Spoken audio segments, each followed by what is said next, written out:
All right, so welcome to our webinar on peer support held by Carrie McManus from Sagesse. This is part of a series of public webinars that the Canadian Women's Foundation puts on sharing work across the country.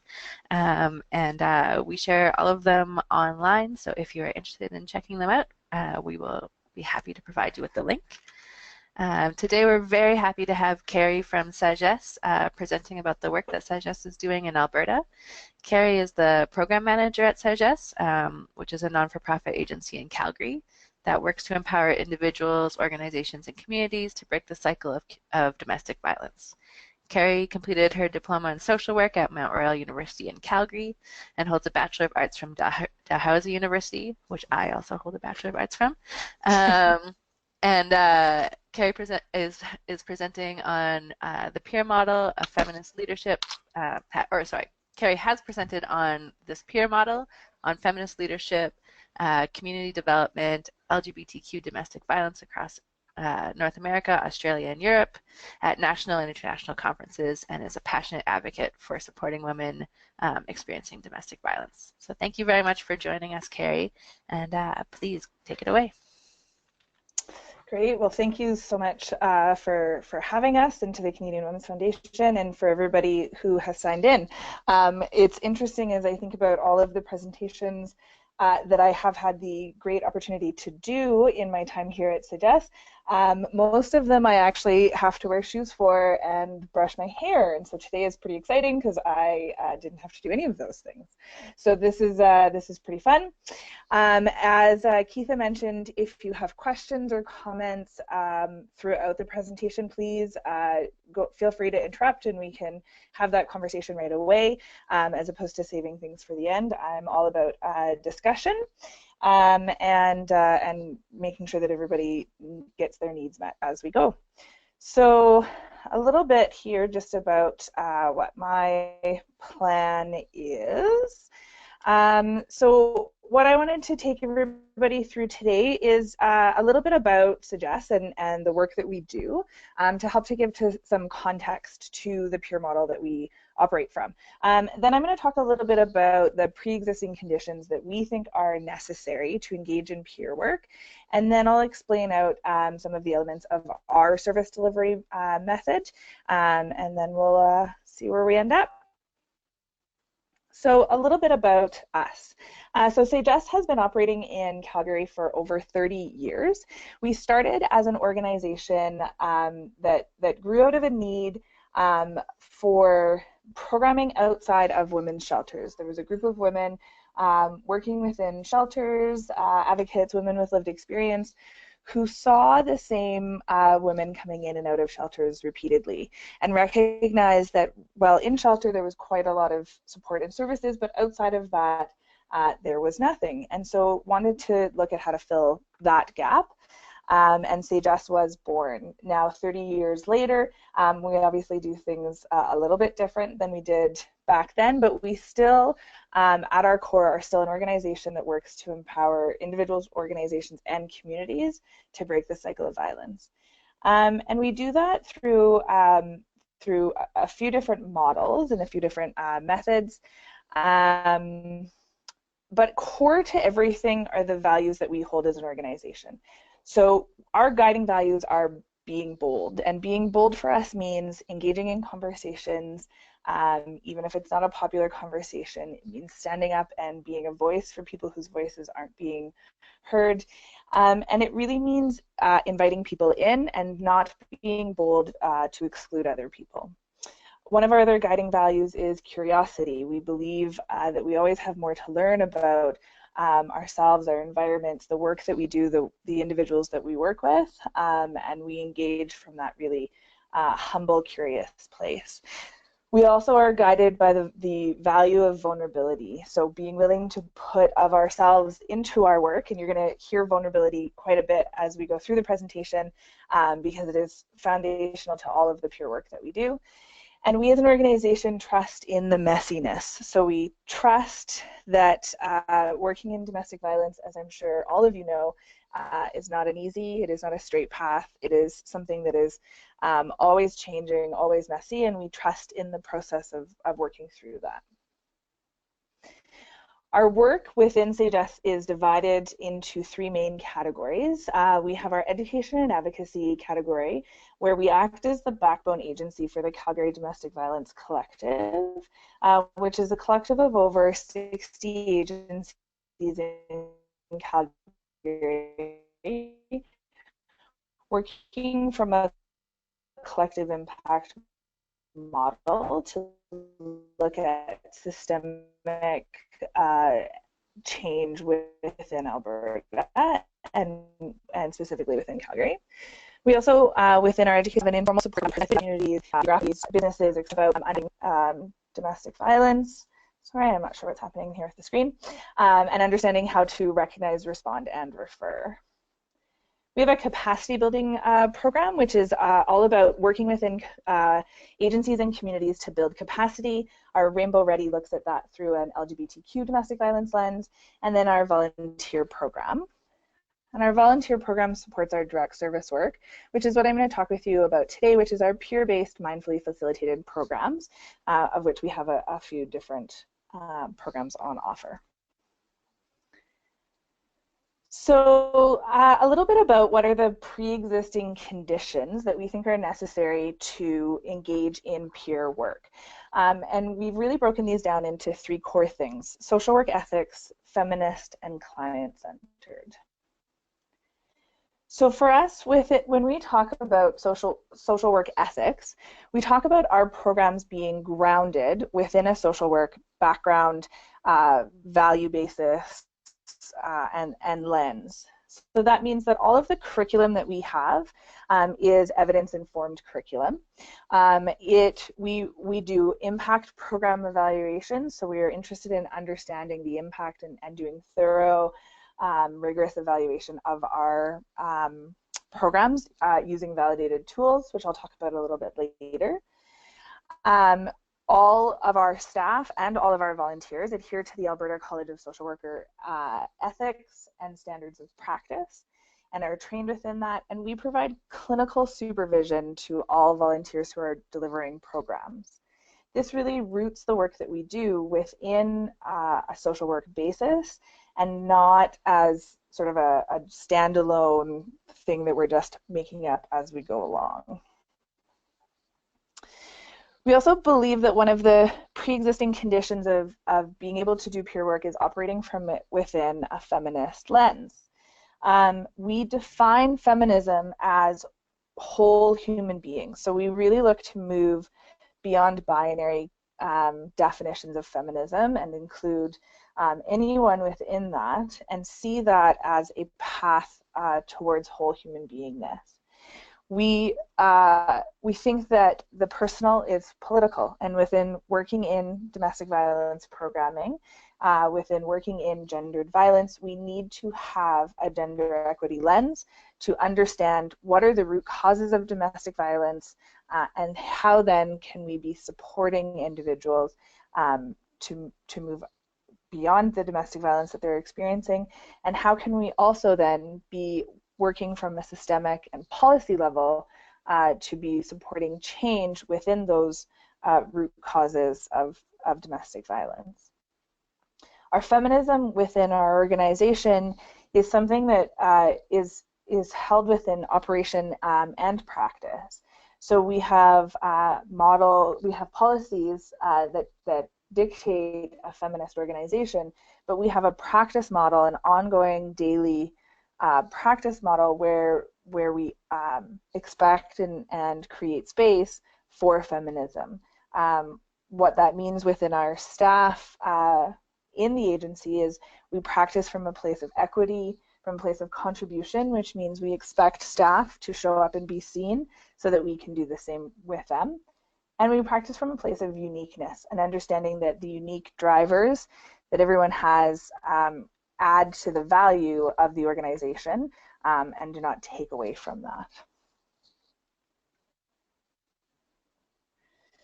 And then the final pre-existing condition that we see for peer work is that it must be client-centered. So we believe that clients need to inform all aspects of the work that we do, And within our agency, that moves from anything to do with programming, the types of programming we're offering, the activities within that, to things as large as the name of the organization. We recently changed our name from a name that clients communicated to us did not fit, did not meet their needs, did not work for how they identified themselves. And we took that feedback and recognized that if they couldn't see themselves within our agency, they weren't going to come and access services, and we needed to make that change. Excuse me, we believe that clients are the experts in their own lives, and we believe that our role is to help to curate environments for clients to come to their own empowerment and self-efficacy. We do this by working from a trauma-informed place, from a feedback-informed, and really, as I said, putting clients as the experts and recognizing that they know their stories, they know their experiences, they know their needs, and our role is not to tell them what those things are, but to support them to be able to gain the things that they need to be able to move forward.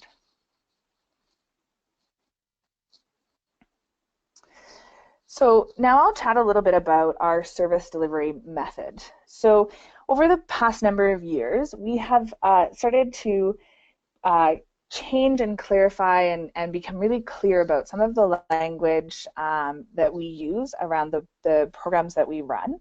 And often what happens is when we talk about peer support, people immediately imagine that we open a room, put on a pot of coffee, and let a group of people come, and that is peer support, and that is all that happens, and there's no sort of backing to it. And so we've started to really talk about the importance and the necessity within our programs of these elements that we call curating environments and mindful facilitation, which then support the evaluation in the volunteer program that we do. So I love this picture here because I believe it really speaks to what we do within curating environments. We believe that people, their experiences, their wisdom, their ability to find safety already exist. We don't create things out of nothing. They come in already created, and our role and the role of our volunteers within our programs is to support, to bring together all of those pieces and to support them to move forward, not to create something new or not to change those pieces as they move.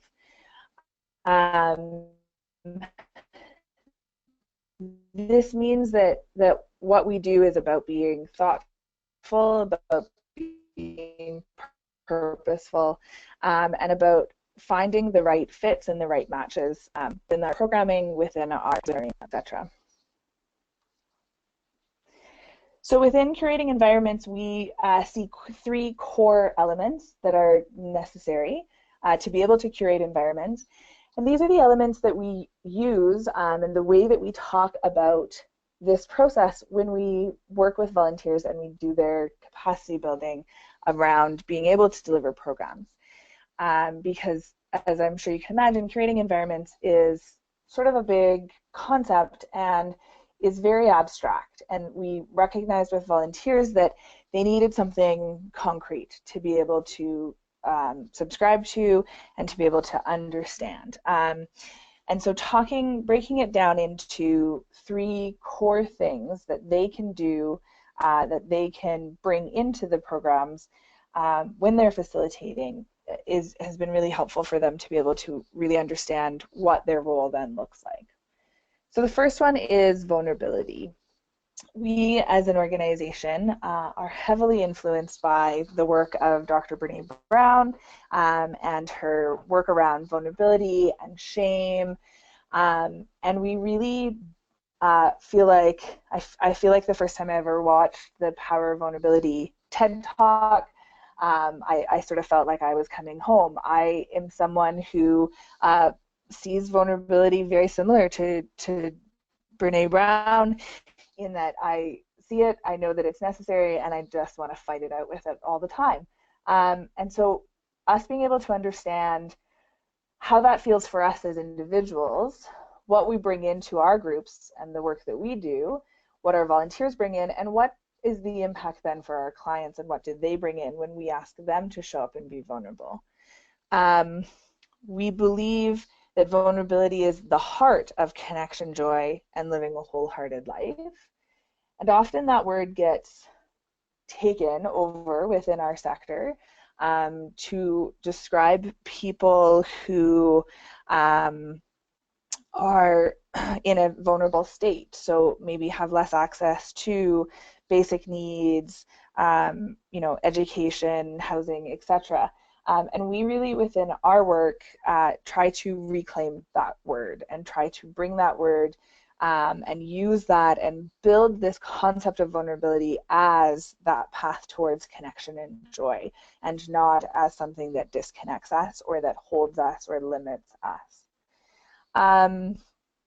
What this means for us in action is that we ask and we expect of our staff and our volunteers that they bring of their whole selves within the work that they do. You often hear the leave your sort of problems at the door. When you're at work, you're at work. And until I started working at Sagesse, I never really thought about how difficult that was as a concept. We, of course, cannot leave ourselves at the door. We cannot leave pieces of ourselves outside and assume that that big piece that is very important to us is just going to wait for us on the other side of the door until we finish doing the work that we're doing. And within Sagesse and the work that we do, we believe that we, in fact, can't fully do the work that we're doing and fully support the individuals accessing services from us if we try to do that. And so we not only ask of that, but we, for staff and for volunteers, we really require that. We require you to bring your whole self with you, which means being willing and able to say, I'm having a really bad day today, and that's going to maybe impact what this group looks like or feels like, and being okay with that, and recognizing that that actually is a strength and not a weakness.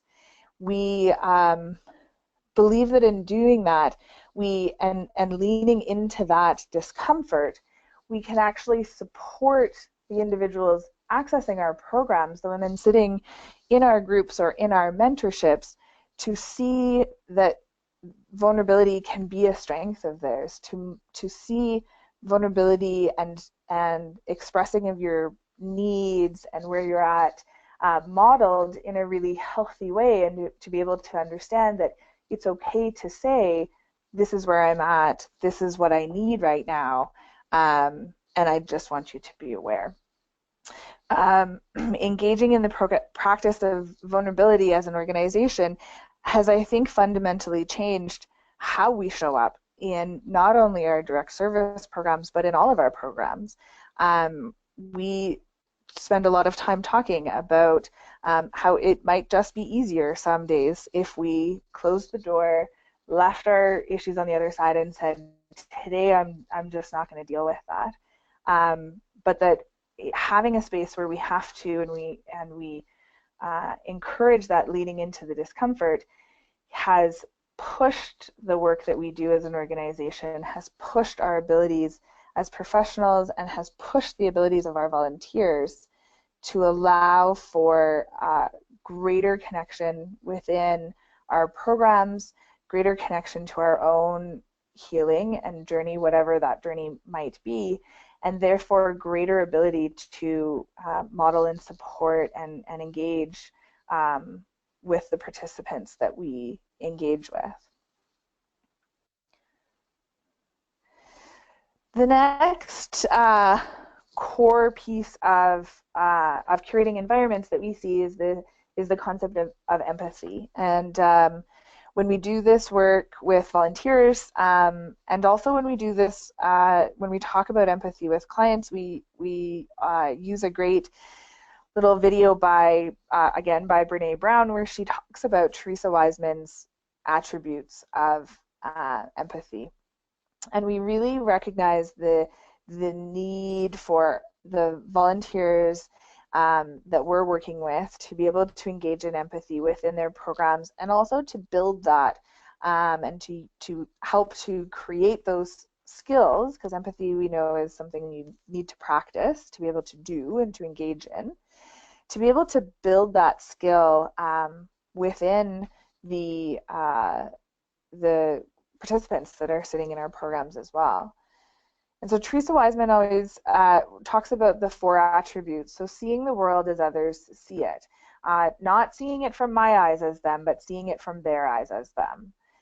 Being non-judgmental. And when curating environments, we need to recognize that it doesn't matter whether I agree, disagree, whether we're all on the same page or not. That's not the goal. The goal is to be non-judgmental, to understand another person's feelings, and to communicate your understanding.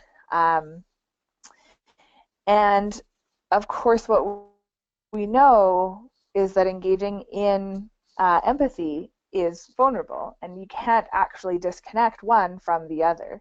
If we're going to be empathic, if we want volunteers to sit in programs and really be empathic, they have to make a vulnerable choice. They have to be willing to share of themselves, of their experiences, of their emotions with the people that are with them. And through that ability to make that vulnerable choice, to connect within themselves to something that it matches the feeling, the emotion, the experience of a participant, they then are able to build much greater connection with that participant than if they sit there from a place of saying, that must feel really hard for you, but I'm not going to bring myself into this.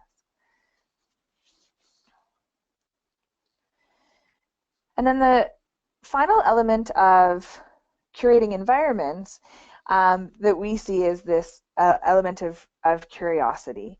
And I just love this. I love this quote. I have no special talents. I am only passionately curious.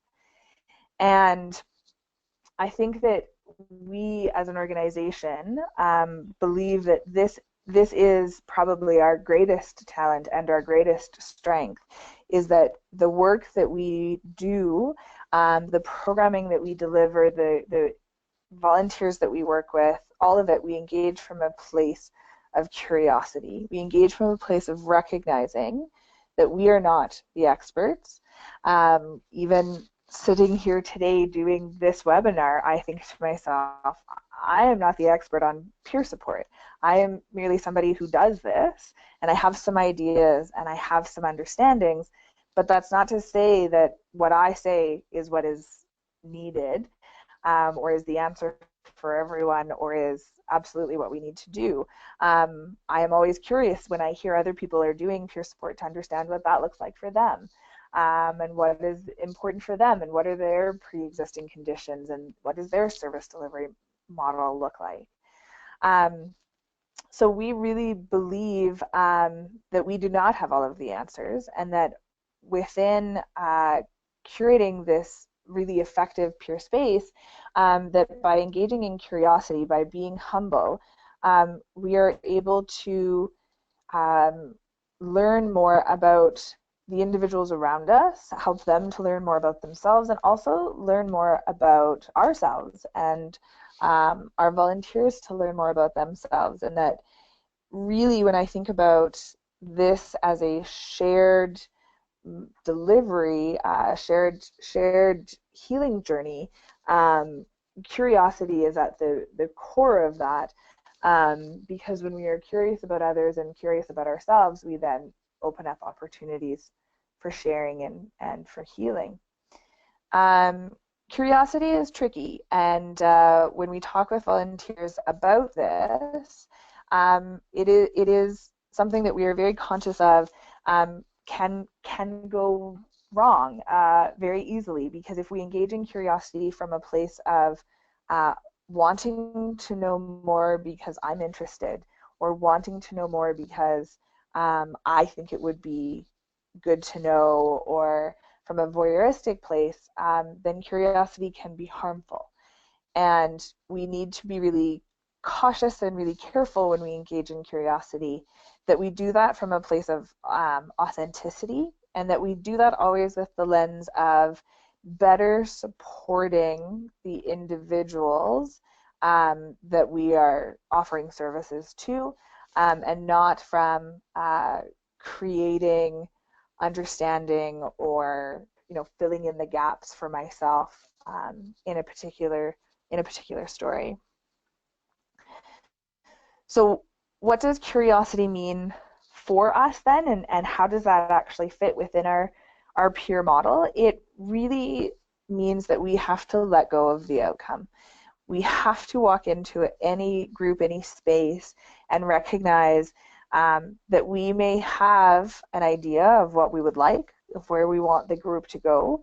But by engaging in curiosity, we may end up in a totally different place than where I thought we were going to end up when I first walked in.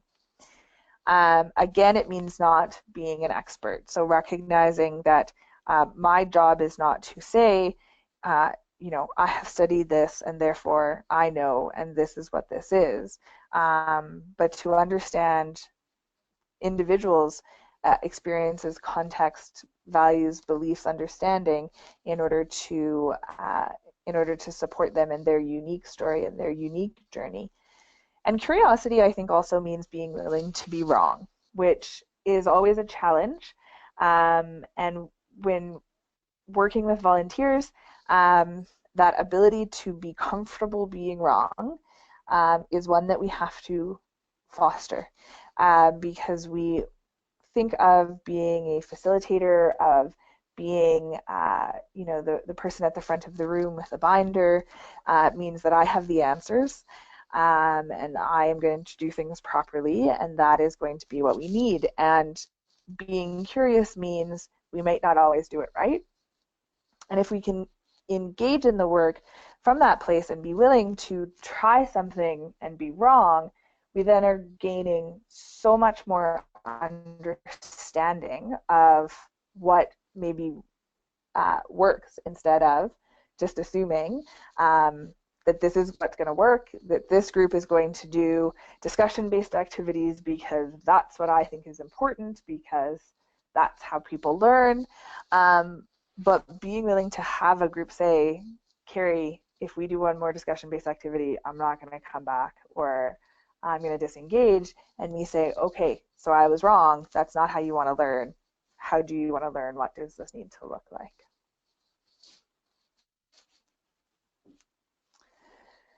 So the next main piece of our service delivery method is this concept of mindful facilitation. And this concept for us came out of the understanding that we are grounded in social work values and ethics. We have curriculum that we provide to all volunteers, to all facilitators. We engage in our programming from a psychoeducational perspective, but we need to also combine that with our values of being client-centered and being feminist, and allowing for clients to say to us, this is what I need in this group, this is where I need to go, these are the outcomes that I'm looking for. And recognizing that they might not match the outcomes of our curriculum for that particular group or that particular session.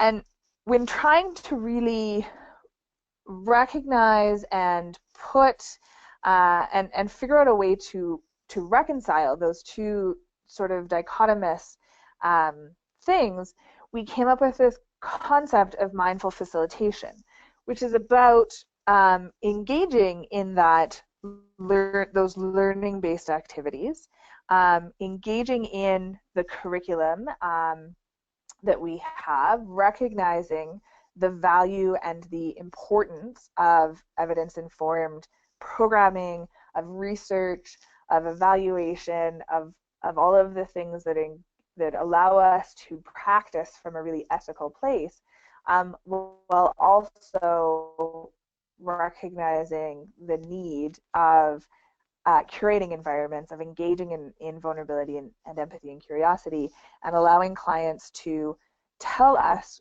where they need to go and how they need to get there.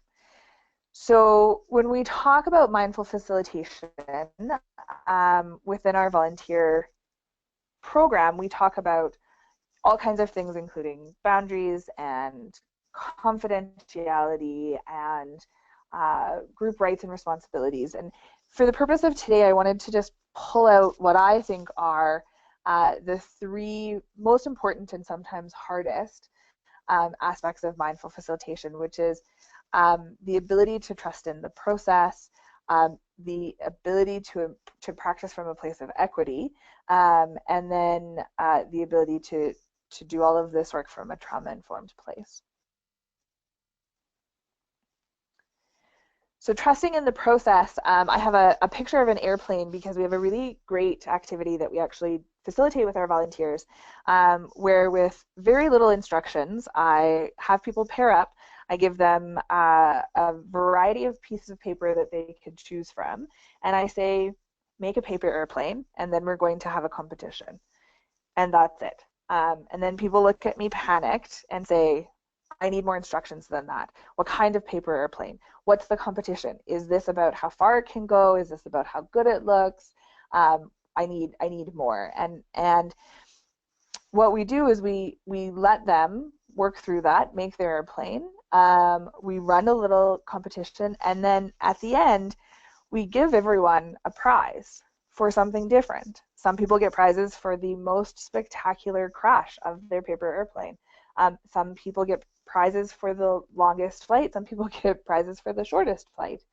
And really the purpose of this is that we want volunteers to trust that at the end of the day, they all had airplanes. They didn't look the same. They didn't take the same process to get to making their airplanes.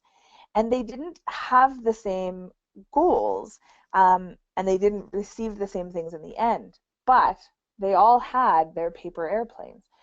So by trusting in the process and believing that individuals know what they need and know how to get themselves there, we can let go of some of our need to start on page 1 of our curriculum binder and end the group on page 30, having done and read every single page in between, because that's what's in front of us. We want our volunteers to understand that people's end spots are going to look and feel different, that engagement looks different for everyone, and that's okay. Their role and the role of within our peer model is not to direct the groups where to go. It's to allow them to go where they need to. And really, we spend a lot of time talking with volunteers about their role is to ensure safety, to ensure positive direction, so to ensure that we're not going totally, off the rails, and to ensure, a certain level of engagement. I often tell a story to volunteers when we're facilitating this that I had a group once that really liked to talk about cats. And they would talk about cats all the time, and they would talk about how many cats they had and what their cats did, and what certain members of the group would encourage other members of the group that they needed to get a cat if they didn't have a cat. And for me, that was really my role in that moment, was to redirect to something that was maybe a little bit more connected to what we were talking about, or to draw the connections between the cat and the role that the cat has in your feelings of safety within your home, and how does that feel, and to draw those connections, not to shut them down and say, sorry, we don't talk about cats here because this is a domestic violence program. And but that trusting of the process, that recognizing that groups will go where they need to go, whether I direct them or not, is a very difficult process to be able to do, but so foundational to our ability to really connect, again, this curriculum base and this client-centered base together. The other piece that we think is foundational within this mindful facilitation is the practice of equity. Often when I work with organizations and with volunteers, we often talk about our striving towards equality, and believing and recognizing that if everyone can have the same thing, that's the most just option. And I challenge people, and I challenge the volunteers we work with to recognize that what we actually want is not for everyone to have the same thing. If you see from the picture here, when everyone has one box, there's still only one person who is able to access the apples on the tree. But when we practice and we aim for equity, we recognize that not everyone has the same needs. Some people will need more than others, and some people will need less. And that if we engage in providing people with what they need as a unique individual, as a unique human being, we allow for more people to access what they need than by saying, here is what we do, and you need to make yourself fit within this, because if I gave this to agency A, I have to give the exact same thing to agency B.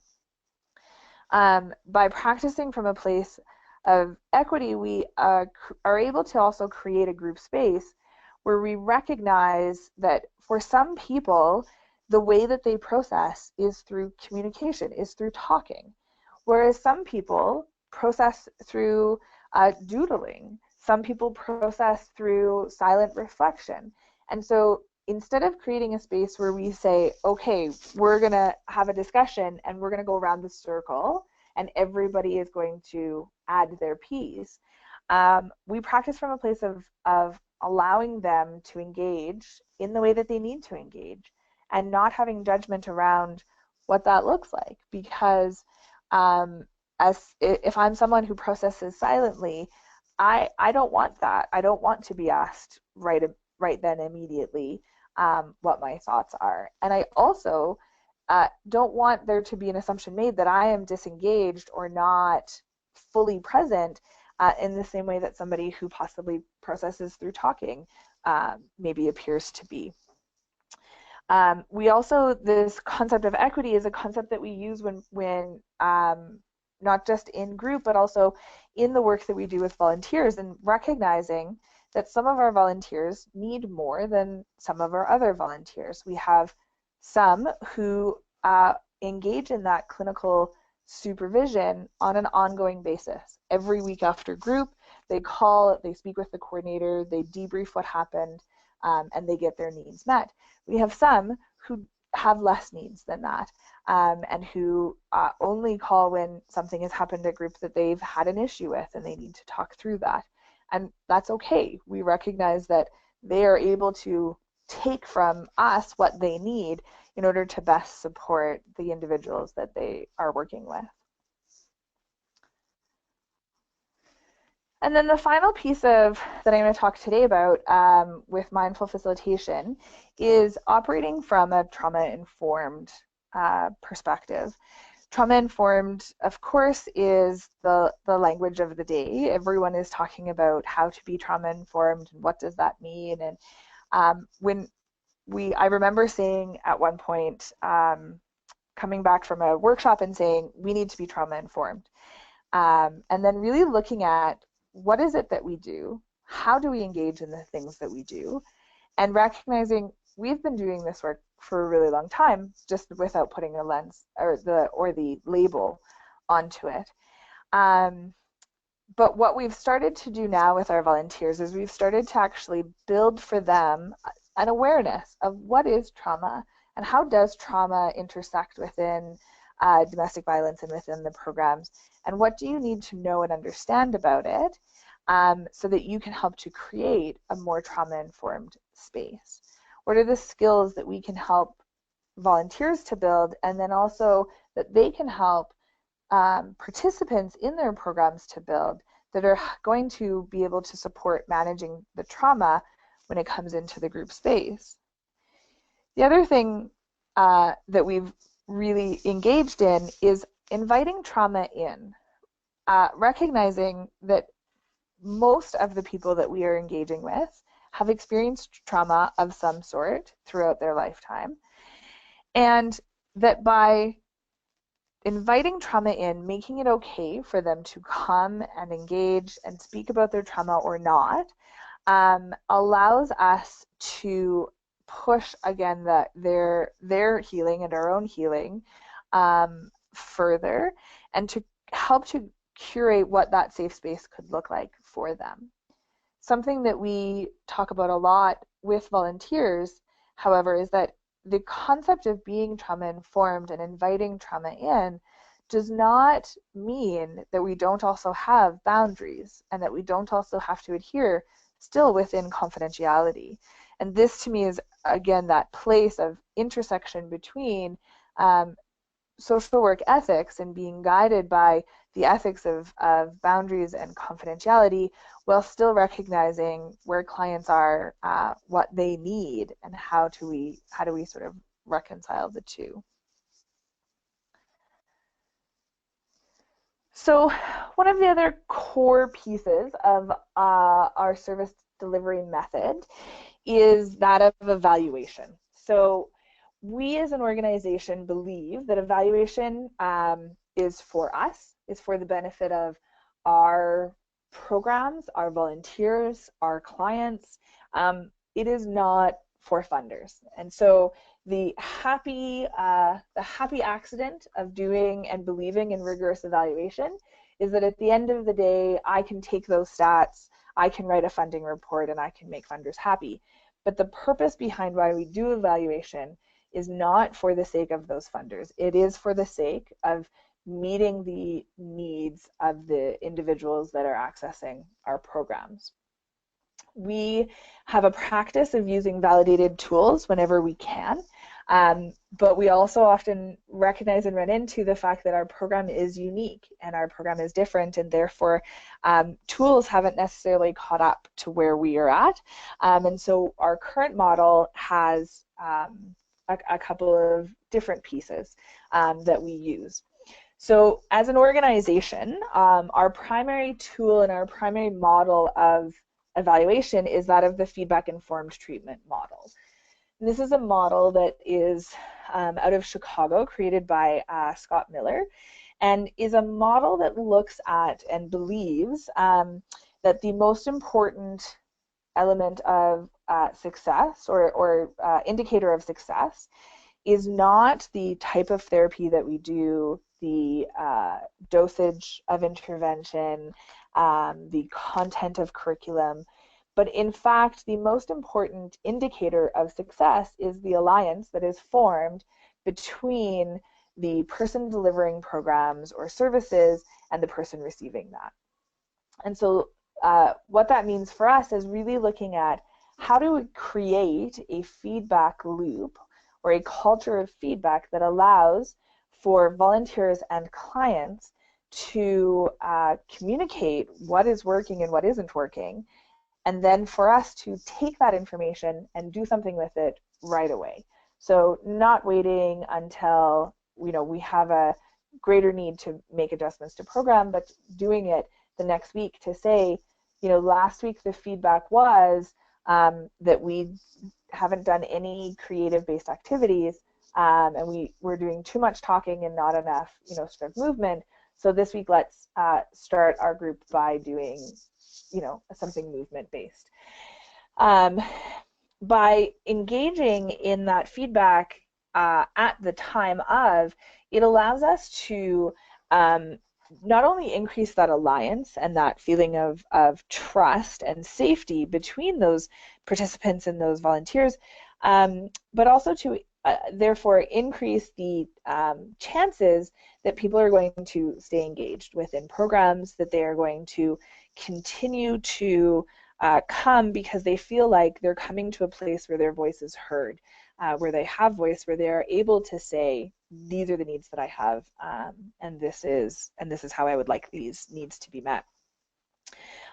We also have recently started using a new tool called the Measures of Victims Empowerment Related to Safety tool.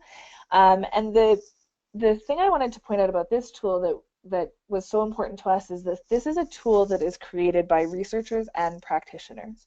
It is a domestic violence specific tool, but it is something that practitioners have had voice in saying, this is actually what our clients are expressing to us, and this is actually what we need to be measuring, and really looks at how do we meet those needs, not just using research to decide what we should be asking, but actually working with practitioners to decide what also is important for them to know.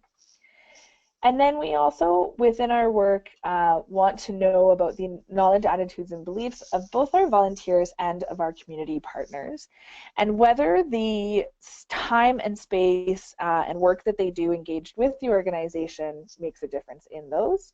And so those are both newer evaluations that we're starting this year, and we're looking forward to seeing the results from those evaluations and how that impacts our programs moving forward. And then the final element that I wanted to chat with you about today is the volunteer program. So I have spoke many times throughout the presentation about the things that we talk to volunteers about the role of volunteers, and really having a well-articulated and very fulsome volunteer program is, I would say, the most important element of success for us as an organization within our peer work. So recognizing that volunteers are the pinnacle of the work that we do, they are essentially our frontline staff, means we, again, can't just take anyone and put them into a program, and we also need to provide that ongoing support to them. We have a very thorough recruitment, screening, and capacity building program for our volunteers. Of all of the volunteers that contact the agency and say they'd like to work with us, I would say that probably only 50% are actually ever fully trained and able to provide peer support in the group format, because it is the highest requirements that we have, and the highest standards that we have is that ability to engage in direct service with volunteers. Through our screening process, we help to find other places within the agency that they may be better fitted for if they're not fitted to be able to engage in programming. And then we spend many, many hours building their capacities. So we recognize, as we recognize with clients, that they have their own unique experiences, skills, values, and beliefs when they walk into our agency. And what we need to do is not train them to deliver our program, but to build their capacity to be able to curate environments, be trauma-informed, and mindfully facilitate the pieces that we are giving them. That capacity building, it looks like a 21-hour sessions that they have to go through prior to facilitating for the first time. And then when they facilitate for the first time, they are always matched with someone who has done this before and is able to help to support, answer questions, and really mentor them along that process. And then we provide ongoing clinical supervision to all of our volunteers. And as I mentioned earlier, when talking about equity, that looks different for everyone. For some of them, that is much more of an ongoing check-in as they process through programs. For some of them, that is less. But we have a staff person who is available all of the time to provide that clinical supervision about what is happening in group, but also about what is happening for those volunteers that is coming up from the groups that they're facilitating as part of their own healing journey.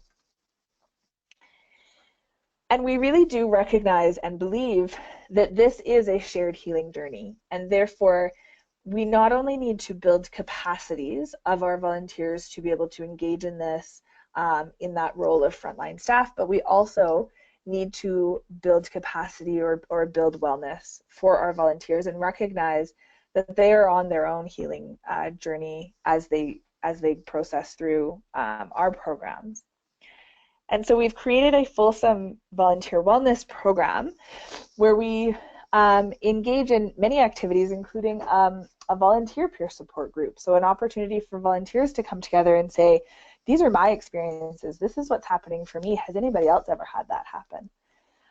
We provide ongoing training opportunities, whether that be on topics from inside the agency or outside, things that might intersect. So looking at addictions, mental health, sex trafficking, those sorts of topics.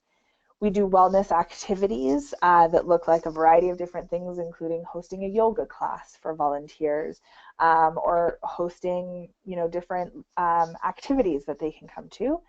And then we, of course, do appreciation events and really want our volunteers to know and to recognize how valuable they are to us as an organization and to feel the appreciation that we hold for them and the role that they have within the work that we do.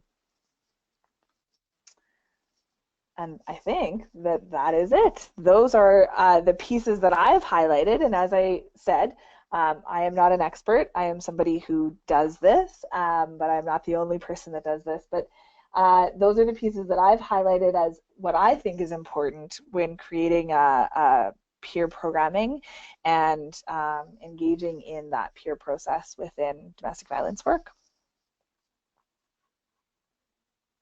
Thanks so much, Carrie. So we have a few minutes if people want to ask questions. If you'd like to use your mic, please feel free to put up your hand and I will give you mic access. I have a couple questions coming in on the chat box, so also feel free to type them in there. So I have one from Sean who is asking, did you say that all of your volunteers have lived experience of domestic violence, hence peer support? So we actually, because we believe that clients should be able to engage in and tell their stories in the time frame that they would like to, we utilize the same principle with volunteers. So we have taken the box off on our volunteer application that says, do you have lived experience? Because we want volunteers to be able to identify and tell their stories in their own way. But I know that of the volunteers that we have, they all have been impacted by domestic violence in some way. And so that might be personal experience, direct personal experience, or that might be personal experience of someone around them in their world, in their family, in their friends that has been impacted by domestic violence. And that's what drives them. But we do sort of have stopped asking that direct tell me your story question out of recognition that we want people to be able, it's their story and we want them to be able to hold that and share that in the method that they would like.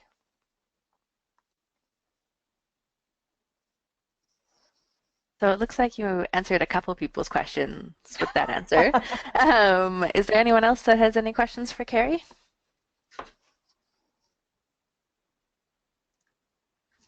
And I'm happy to share if anyone is interested and wanted to send an email to me. I'm happy to share with you the volunteer forms that we use. So we have a volunteer application form and a volunteer interview form that I am happy to share with people if they're interested.